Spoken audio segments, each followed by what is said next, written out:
Perkenalkan, nama saya Sinta Christine, NIM 1910416843. Di sini saya akan menjawab soal-soal UTS mata kuliah perilaku organisasi.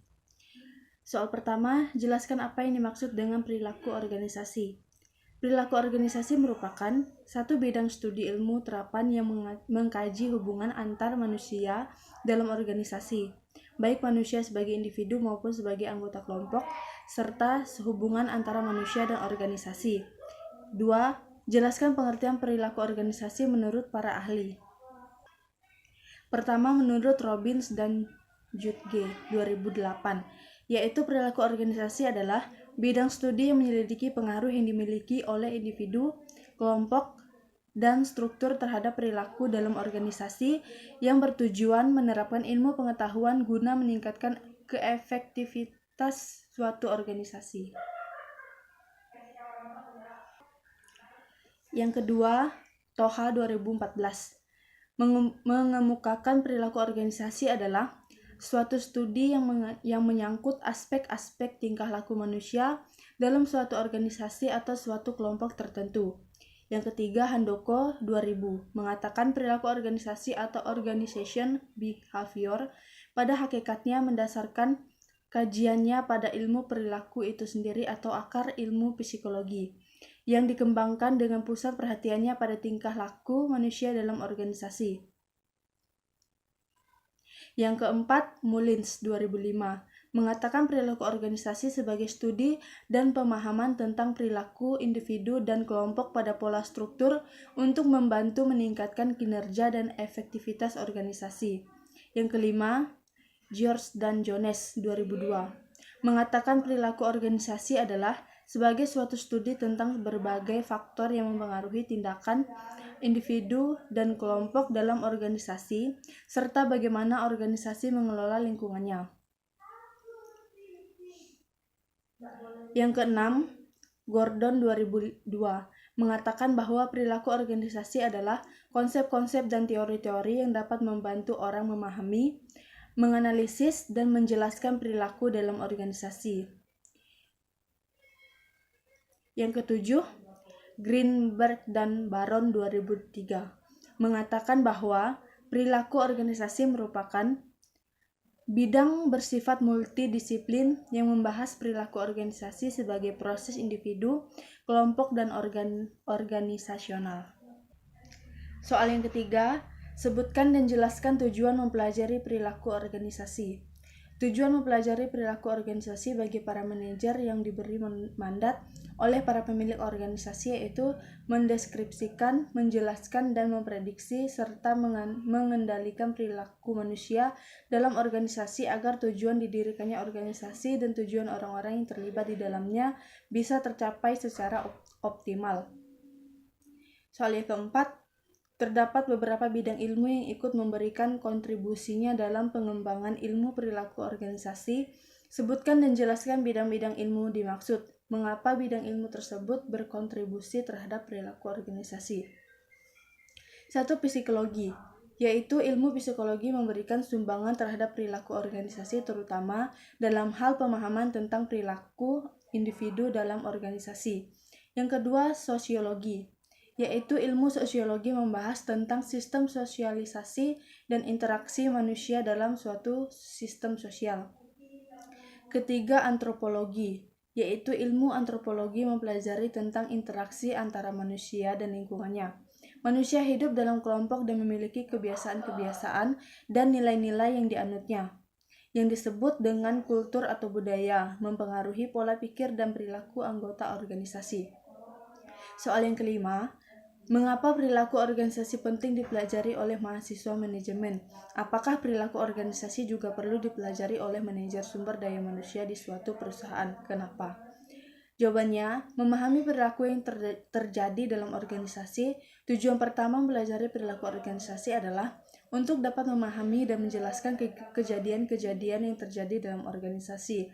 Dengan demikian, kita dapat mengembangkan cara berpikir tentang kejadian-kejadian di dalam lingkungan organisasi. Alasan mengapa manajemen SDM penting untuk dimiliki oleh sebuah perusahaan atau organisasi adalah melalui kegiatan tersebut, perusahaan mampu menciptakan keseimbangan internal perusahaan. Keseimbangan internal tersebut mencakupi tujuan, sasaran, serta aktivitas dari berbagai pihak yang ada dalam perusahaan tersebut. Soal yang keenam, sebutkan dan jelaskan prinsip-prinsip dalam perilaku organisasi. 1. Manusia berbeda perilakunya karena kemampuannya tidak sama, yaitu perbedaan dan keterbatasan kemampuan akan berpengaruh pada perilaku dan kecerdasan yang dibawa sejak lahir, hasil didikan dan pengalaman. 2. Manusia mempunyai kebutuhan yang berbeda, yaitu manusia berperilaku karena didorong oleh serangkaian kebutuhan dan setiap orang memiliki kebutuhan yang berbeda dengan kebutuhan orang lain. Ketiga, orang berpikir tentang masa depan dan membuat pilihan tentang bagaimana bertindak, yaitu kebutuhan-kebutuhan dari setiap orang dapat dipenuhi lewat perilakunya masing-masing. Keempat, seseorang memahami lingkungannya dalam hubungannya dengan pengalaman masa lalu kebutuhannya, yaitu memahami lingkungan adalah suatu proses yang aktif, di mana seseorang mencoba membuat lingkungannya itu membuat arti baginya. 5. Seseorang itu mempunyai reaksi-reaksi senang atau tidak senang, dan ini akan menjadikan seseorang berbuat yang berbeda dengan orang lain di dalam rangka menanggapi sesuatu hal. Yang keenam, banyak faktor yang menentukan sikap dan perilaku seseorang, yaitu adanya perasaan senang dan tidak senang. Soal ketujuh, jelaskan karakteristik perilaku organisasi. 1. Perilaku yaitu fokus dari perilaku organisasi adalah perilaku individu dalam organisasi. Untuk dapat memahami perilaku organisasi, maka harus mampu memahami perilaku berbagai individu dalam organisasi. 2. Struktur, yaitu struktur dari organisasi dan kelompok. Struktur berkaitan dengan hubungan yang bersifat tetap dalam organisasi. Bagaimana pekerjaan-pekerjaan dalam organisasi dirancang, bagaimana pekerjaan-pekerjaan itu diatur dalam organisasi. 3. Proses, yaitu proses organisasi berkaitan dengan interaksi yang terjadi antara anggota organisasi. Soal yang ke-8, coba saudara jelaskan pendekatan-pendekatan yang digunakan dalam perilaku organisasi. Jawabannya, pertama, pendekatan sumber daya manusia atau suportif, yaitu untuk membantu pegawai agar berprestasi lebih baik, menjadi orang yang lebih bertanggung jawab. Kedua, pendekatan kontingensi, yaitu pendekatan kontingensi mengandung pengertian bahwa adanya lingkungan yang berbeda menghendaki praktek perilaku yang berbeda pula untuk mencapai keefektifan.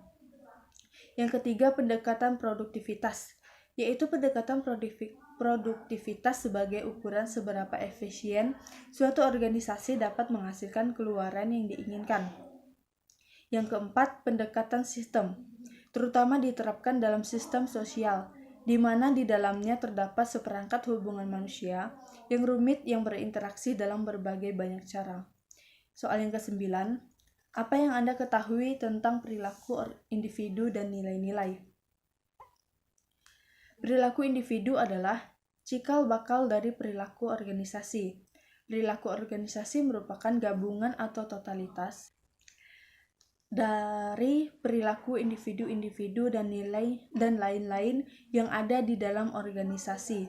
Nilai-nilai adalah sekumpulan dari nilai. Nilai adalah segala sesuatu yang dianggap baik dan berharga bagi kehidupan manusia. Setiap konsep dianggap bernilai adalah jika memiliki arti kebaikan dan berguna bagi individu. Soal yang ke-10, ada 2 faktor yang membentuk perilaku individu, sebutkan dan jelaskan. Yang pertama, faktor internal, yaitu semua faktor yang berasal dari dalam diri individu seperti motivasi, persepsi, minat, kebiasaan, dan sebagainya yang mendorong individu berperilaku. Kedua, faktor eksternal, yaitu faktor yang berasal dari luar diri individu seperti sosial, budaya, politik, dan lingkungan lainnya yang membentuk perilaku individu. Soal ke-11, jelaskan hubungan antara nilai-nilai dan perilaku individu. Beri contoh dalam penjelasan Anda. Nilai dapat memengaruhi pengetahuan, sikap, dan tindakan individu. Dengan perkataan lain, perilaku individu dibentuk dari nilai-nilai yang dianutnya. Semakin bagus nilai yang dianutnya akan berdampak pada perilakunya, baik yang tampak maupun yang tidak baik. 12. Apa yang dimaksud dengan keberagaman dalam organisasi? Jelaskan jawaban Anda. Keberagaman dalam organisasi merupakan suatu hal yang sangat penting saat ini. Dengan keragaman, organisasi dapat memperoleh berbagai pandangan, kemampuan, dan berbagai hal untuk mengatasi permasalahan organisasi atau perusahaan serta dapat meningkatkan efektivitas perusahaan. Soal yang ke-13, sebutkan dan jelaskan jenis keberagaman dalam organisasi. 1. Cacat kognitif. Fungsi yang berbeda dapat mempengaruhi ingatan individu, kemampuan memecahkan masalah, perhatian, komunikasi, linguistik, serta pemahaman verbal, membaca, matematika, dan visual.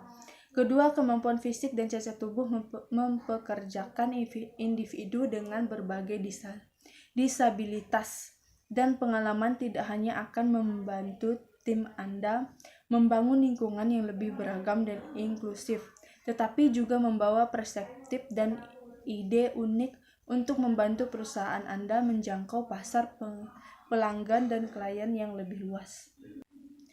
Kesehatan mental. Kesehatan karyawan menjadi tren utama dalam ruang sumber daya manusia, tetapi terlalu sering kesehatan mental diabaikan. 4. Keanekaragaman syaraf. Keanekaragaman syaraf seperti yang didefinisikan oleh Simposium Nasional tentang Keanekaragaman Syaraf adalah konsep di mana perbedaan neurologis harus diakui dan dihormati sebagai variasi manusia lainnya. Kelima, perilaku dan keanekaragaman. Setiap orang memiliki tingkah laku dan pola perilaku unik yang mereka kembangkan sepanjang hidup mereka.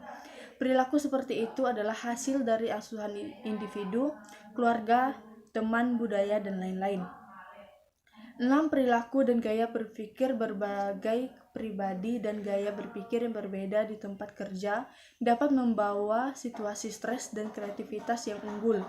Ketujuh, latar belakang budaya. Ada sejumlah faktor yang membentuk budaya yang berbeda, termasuk makanan tradisional, bahasa, agama, dan adat istiadat. 8. Letak geografis. Lokasi geografis memainkan peran utama dalam budaya, bahasa, pendidikan, peran sosial, status sosial ekonomi, kepercayaan, dan ideologi yang dianut dan dipahami seseorang. 9. Bahasa. Linguistik dan aksen bahasa. Linguistik dan aksen dapat memainkan peran penting dalam kemampuan seseorang untuk mendapatkan dan mempertahankan pekerjaan. 10. Etnis pada faktor biologis. Etnisitas didasarkan pada perilaku yang dikaitkan dengan budaya, sejarah, kebangsaan, warisan, pakaian, adat istiadat, bahasa, leluhur, dan latar belakang geografis. 11. Ras. Ras ditentukan secara biologis. Contoh ras meliputi kulit putih, hitam atau Afrika Amerika, Indian atau Alaska Natif, Asia, Natif Hawaii, atau penduduk kepulauan Pasifik lainnya. 12. Status kewarganegaraan. Larangan mendiskriminasi calon dan karyawan saat merekrut, merujuk, mempekerjakan, atau memecat individu berdasarkan kewarganegaraan atau status imigrasi mereka. 13. Usia pada setiap waktu. Ada beberapa generasi yang bekerja di angkatan kerja. 14. Keluarga dan asuhan keluarga memiliki pengaruh yang signifikan terhadap kehidupan setiap individu. 15. Ideologi. Ideologi berperan untuk kenyamanan karyawan dalam berbagai pendapat dengan rekan kerja. 16. Moral. Moral mencerminkan keyakinan individu untuk pikiran dan perilaku yang dapat diterima. 17. Peran sosial. Stereotipe seringkali berkorelasi dengan peran sosial yang dimiliki tentang demografis tertentu dan dapat memengaruhi kemampuan individu.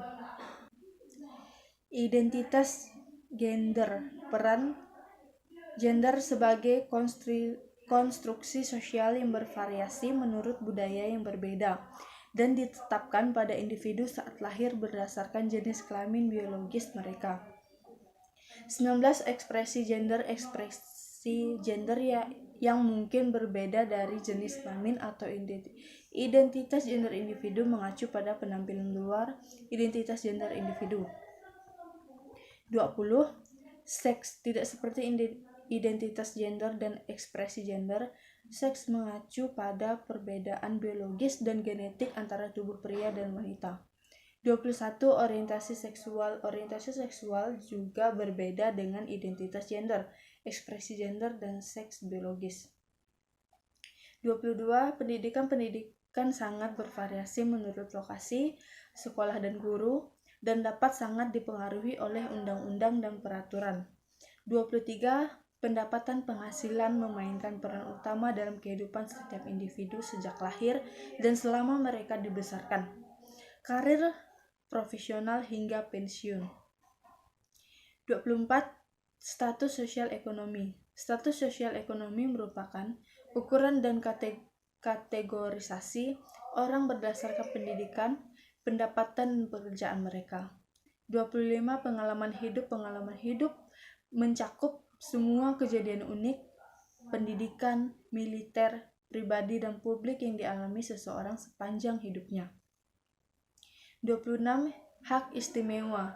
Hak ini mengacu pada kekuatan sosial yang dapat dinikmati berdasarkan jenis kelamin, identitas gender, ras, etnis, agama, usia, status kewarganegaraan, status sosial ekonomi, peran sosial, latar belakang budaya, dan status disabilitas seseorang. 27. Status pernikahan. Pernikahan merupakan peristiwa besar bagi banyak orang. Status orang tua pemberi kerja dapat mendukung orang tua yang bekerja dengan memberikan manfaat seperti jam kerja yang fleksibel, tunjangan pengasuhan anak, cuti orang tua, dan bantuan adopsi untuk meringankan tantangan yang dihadapi orang tua yang bekerja.